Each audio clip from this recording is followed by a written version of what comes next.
que nous prêchons n'est pas mort. Nous n'avons pas besoin de la sorcellerie. Nous n'avons pas besoin d'aller toucher aux sciences occultes. Nous n'avons pas besoin de fétichisme.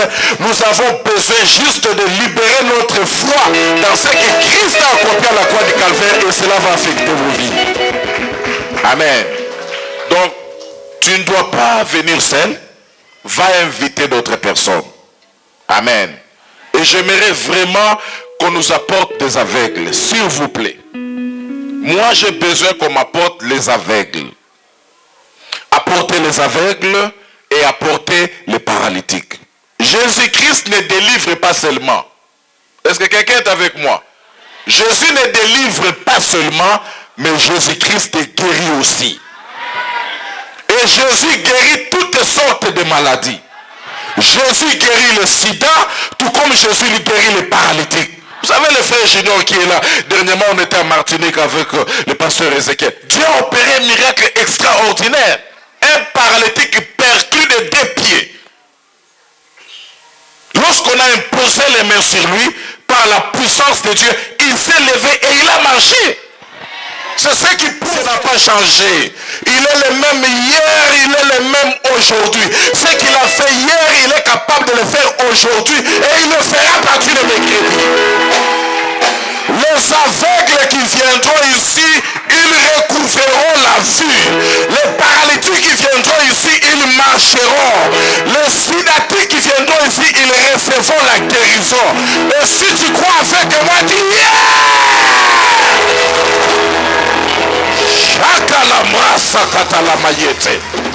Dieu n'est pas mort. Dieu est vivant. Dis à ton voisin, Dieu est vivant. J'ai été en Israël, c'était ma 14e fois, et cette fois-ci c'était quand même spécial. Nous avons plus passé le temps à Jérusalem. Vous savez, la majorité des choses qui ont eu lieu dans la Bible se sont déroulées à Jérusalem. C'était à Jérusalem, ces 2 montagnes, la montagne de Morija et la montagne de Sion constituent la ville de Jérusalem. Et c'est là qu'Abraham avait dit, c'est là que Dieu avait dit à Abraham d'aller l'offrir son fils Isaac. Dieu lui-même avait choisi ces lieux. Il a dit à Abraham, tu n'offriras pas Isaac n'importe où. Va sur la montagne appelée montagne de Morija. Et à l'époque de David, c'est la même montagne de Sion où Dieu va dire à David, c'est là que tu construis, c'est là que ton fils construira un temple à mon honneur. Donc la colline de Sion et la colline de Morija constituent la ville de Jérusalem. Frères et sœurs, et c'est là que Dieu était descendu prendre la poussière de la terre pour fabriquer le tout premier homme appelé Adam. C'est le lieu le plus saint de la planète Terre. C'est ainsi que toutes les religions du monde, ainsi que des sectes, cherchent à se faire représenter à Jérusalem. Et nous y avons été. Qui a dit Amen? Non pas seulement à Jérusalem, je suis allé jusqu'à la montagne de transfiguration. Et c'est là qu'on a prié, on a vu la main de Dieu se manifester. J'ai entendu des voix audibles de Dieu me parler. On est arrivé jusqu'à Gethsémani.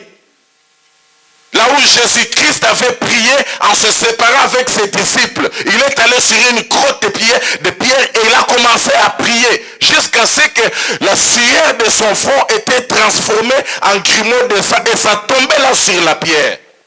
Dieu nous a fait grâce. Nous sommes entrés jusqu'à l'intérieur et j'ai touché ces pierres-là. Et j'ai entendu la voix de Dieu me dire, comme tes mains ont touché cet endroit, toute personne malade que tu imposeras les mains, recevra la guérison. Parce que c'est là que le sang de Jésus-Christ est coulé. Bien aimés, ces choses que nous vous prêchons, ce n'est pas des fables, ce n'est pas des histoires, mais c'est la vérité. Je dis c'est la vérité. Nous avons eu l'opportunité d'arriver jusqu'à la chambre haute, là où le Saint-Esprit était descendu pour la toute première fois. Et quand on est arrivé là, moi et mon équipe, tout le monde était rempli de cet esprit par terre. Jusqu'à ce que pas la sécurité, mais la police est venue pour nous chasser. Parce qu'ils ne comprenaient pas ce qui se passait là. Dieu travaille par le système de points de contact. alors vous êtes à la bonne adresse. On appelle cette église les rachetés. Ça veut dire qu'il y a quelqu'un qui a payé le prix et toi tu as été racheté. Aucune malédiction ne peut demeurer en toi. Aucune force du ténèbre ne peut demeurer en toi. Aucun lien ne peut être manifesté. Regarde la famille d'où tu viens. Peu importe la famille d'où tu viens. La Bible déclare lorsqu'on parle de Bartimée et Jésus arriva à Jéricho. Pourquoi on dit et Jésus arriva à Jéricho? Parce que ce n'était pas dans son plan. Jésus ne devait pas arriver à Jéricho. Il devait se limiter à Capernaum, Nazareth, Galilée, Béthanie, Jérusalem. Il devait se limiter dans ce lieu-là. Il ne pouvait pas arriver à Jéricho. Parce que Jéricho était une ville maudite par Josué. Sous la conduite de Dieu, Josué avait maudit Jéricho. Et Jésus ne pouvait pas arriver là.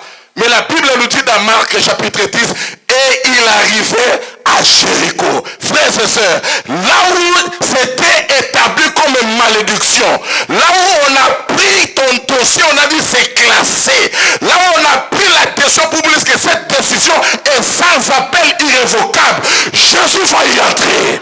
J'ai dit Jésus va y entrer. Ce mercredi, Jésus va y entrer. Et il va remettre la pendule à l'heure. La malédiction se va renverser et la bénédiction va prendre place. Le célibat sera renversé et le mariage prendra place. Les maladies seront renversées et la guérison de Dieu prendra place. Celui qui croit en cela, il met trois puissances. Amen.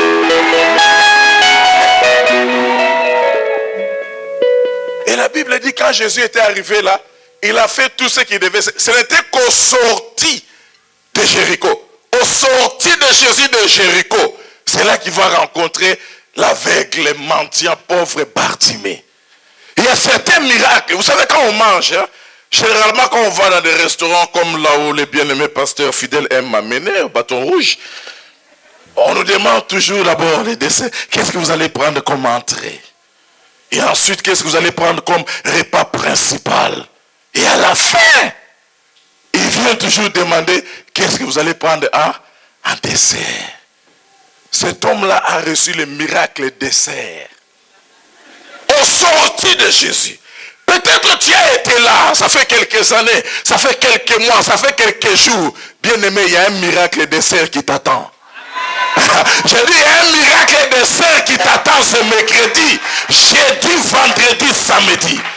Je sais pas. Et incendier ce lieu. Par le feu de Dieu. Désataniser le diable dans ta vie. Quelqu'un dit encore yes. Non, un bon puissant amen. Alléluia. Le dernier élément que je voulais vous dire, j'ai ramené l'huile d'Israël. L'huile sainte d'Israël. Dans l'Ancien Testament, les bergers et les brebis en Israël détupent des insectes, des marangouins et l'autre, j'ai oublié le nom, qui contiennent des poisons terribles. Soit c'était la période des marangouins, ces insectes-là, ou soit c'était la période des serpents. Ils ne se présentaient, la nuit c'était les serpents, et pendant la journée c'était des insectes. À chaque fois qu'ils piquaient, et les bergers, et les brebis, ça réduisait leur état de vie. La vision diminuait et ils devenaient des aveugles. Pour les brebis, ils mouraient. Alors il n'y avait pas d'autre solution. Même les vétérinaires à l'époque ne trouvaient pas d'autre solution. Il y a eu que l'inspiration qu'ils avaient reçue, les sacrificateurs avaient reçue, ils commençaient à appliquer cette huile sainte sur les bergers et sur les brebis. L'odeur de cette huile sainte repoussait les insectes des marangouins et ça repoussait les serpents loin des bergers et loin des brebis. Et c'est cette huile-là que j'ai ramenée. Mélangée avec la myrrhe. Et vous connaissez la myrrhe, c'est que la myrrhe fait. La myrrhe attire la faveur de Dieu. Nous appliquerons cette huile d'onction-là sur vous et la faveur de Dieu descendra dans votre vie. Lorsque la faveur de Dieu descend dans ta vie, toutes les données que le diable avait placées, les malédictions ancestrales ou les choses que tu as héritées, toutes ces choses-là vont tomber parce que la faveur de Dieu va descendre sur toi. Est-ce que quelqu'un dit amen? Un amen puissant. Un amen fort. Non pas seulement l'huile de la myrrhe, l'huile de l'encens, l'huile composée avec la rose de Saron et l'huile de vallée. Cette fleur magnifique qui ne sort qu'au milieu de deux montagnes, sans le secours du soleil, mais ça apparaît, ça produit de l'huile. Et ils ont mélangé tout cela ensemble, c'est pour vous. Dis à ton ami, ne manque pas le mercredi, jeudi, vendredi, samedi, dimanche. Oh, ton voisin est timide, va vers un autre voisin. Dis-lui, ne manque pas mercredi, jeudi, vendredi, dimanche.